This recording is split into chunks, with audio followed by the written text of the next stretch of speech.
Hello दोस्तों, नमस्कार। आप सभी का स्वागत है आपके अपने यूट्यूब चैनल हॉरर शोकेस में। मेरा नाम निकेश है और मैं सिर्फ हॉरर कहानियाँ सुनाता हूँ। अगर आपके पास भी ऐसी डरावनी कहानियाँ हैं तो आप मुझे कमेंट करके बता सकते हैं, या फिर फेसबुक, इंस्टा, व्हाट्सएप, टेलीग्राम पे भी बता सकते हैं।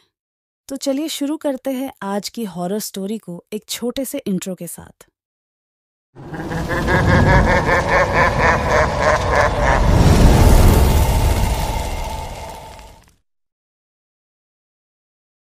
पहाड़ों से घिरी घाटी में बसा था छोटा सा गांव, कुट गांव।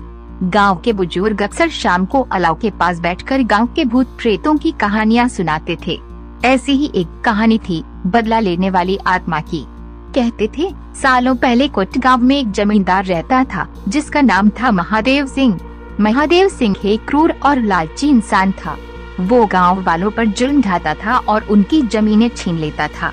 एक दिन गांव वालों ने महादेव सिंह के अत्याचारों से तंग आकर विद्रोह कर दिया। उन्होंने महादेव सिंह को उसके ही महल में घेर लिया और उसे मौत के घाट उतार दिया। कहते हैं महादेव सिंह की आत्मा को शांति नहीं मिली। उसकी आत्मा बदला लेने के लिए भटकती रहती है। रातों को गांव में अजीब सी आवाजें आती और अचानक ही लोग गायब हो जाते। गांव वाले मानते थे कि ये सब महादेव सिंह की आत्मा का काम है। गांव में दहशत का माहौल छाया हुआ था। अर्जुन एक पढ़ा लिखा युवक शहर छोड़कर कुट गांव में रहने आया। गांव वालों ने उसे भूत की कहानी बताई, पर अर्जुन को इन कहानियों पर यकीन नहीं हुआ। एक रात अर्जुन किसी काम से देर रात तक बाहर था। अचानक उसे पीछे से किसी के आने की आहट सुनाई दी। वो मुड़ा तो देखा एक काले कपड़ों में लिपटा हुआ भयानक दिखने वाला आदमी उसके पीछे खड़ा है। उस आदमी की आंखें लाल थीं और उसके मुंह से आग निकल रही थी। अर्जुन चीख उठा और भागने लगा। वह भूत जो महादेव सिंह की आत्मा थी अर्जुन का पीछा करने लगा। अर्जुन दौड़ता हुआ गांव के तालाब के पास पहुंच गया। वह तालाब के किनारे खड़ा हो गया और डर के मारे हिल नहीं पा रहा था।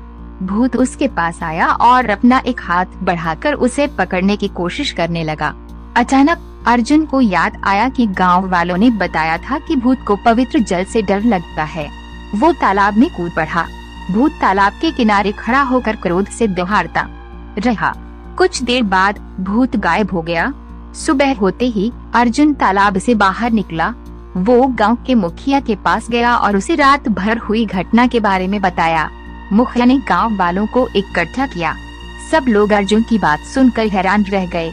गांव वालों ने फैसला किया कि महादेव सिंह की आत्मा को शांत करने के लिए कुछ करना होगा। उन्होंने गांव के सबसे बुजुर्ग व्यक्ति पंडित राघवेंद्र को बुलाया। पंडित राघवेंद्र ने बताया कि महादेव सिंह की आत्मा को मुक्ति तभी मिलेगी जब उसके किए गए पापों का प्रायश्चित होगा। उन्होंने सुझाव दिया कि गांव वालों को उन लोगों से माफी मांगनी चाहिए जिनके साथ महादेव सिंह ने अत्याचार किए थे। साथ ही महादेव सिंह के द्वारा छीनी गई जमीनों को वापस लौटाना होगा। गांव वालों ने पंडित राघवेंद्र की बात मानी। उन्होंने उन लोगों से माफी मांगी जिनके साथ अत्याचार हुआ था और छीनी हुई जमीनें वापस लौटा दी। उसके बाद गांव वालों ने महादेव सिंह के महल के पास एक यज्ञ किया। पंडित राघवेंद्र ने मंत्रों का जाप किया और यज्ञ की अग्नि में घी और आहुतियां डाली। रात भर यज्ञ चलता रहा। गांव वाले पूरी रात जागते रहे और प्रार्थना करते रहे। पूर्व की बेला में जब अंधेरा छंटने लगा तो अचानक आकाश में बिजली कड़की और तेज आंधी चलने लगी। यज्ञ की अग्नि भड़क उठी। एक भयानक चीख सुनाई दी, मानो कोई तड़प रहा हो। गांव वाले डर के मारे जमीन पर गिर गए, पर अर्जुन ने हिम्मत दिखाई और अपनी आंखें खोली। उसने देखा कि महादेव सिंह की भयानक आत्मा यज्ञ की अग्नि के बीचों बीच तड़प रही है। धीरे धीरे उसकी आकृति कमजोर पड़ने लगी और आखिरकार वो रात में बदल गई। आंधी थम गई और आसमान साफ हो गया। सूरज निकल आया और गांव पर सुनहरी रोशनी फैल गई। गांव वालों को लगा मानो गांव पर छाया हुआ अंधेरा हमेशा के लिए खत्म हो गया हो। कुछ दिनों बाद अर्जुन को सपने में महादेव सिंह दिखाई दिया। वो अब शांत और शाश्वत सुख से भरा हुआ लग रहा था। उसने अर्जुन को धन्यवाद दिया कि उसने उसे मुक्ति दिलाई। अर्जुन की बहादुरी और गांव वालों के एकजुट प्रयास से महादेव सिंह की आत्मा को शांति मिल गई। कुट गांव में अब रातों को अजीब सी आवाजें नहीं आती और लोग गायब नहीं होते। गांव वालों ने महादेव सिंह के महल को गिरा दिया और उसकी जगह पर एक स्कूल बनवाया। अब उस स्कूल में बच्चों की पढ़ाई लिखाई होती है और उनकी खुशी खुशी की आवाजें पूरे गांव में गूंजती हैं। अर्जुन कुट गांव में ही रहने लगा। वो गांव के लोगों को शिक्षित करने और उनके जीवन स्तर को ऊपर उठाने में मदद करता है। गांव वाले अर्जुन को अपना हीरो मानते हैं। हालांकि गांव के बुजुर्ग कभी कभी रातों को अलाव के पास बैठकर अर्जुन को बदला लेने वाली आत्मा की कहानी सुनाते हैं।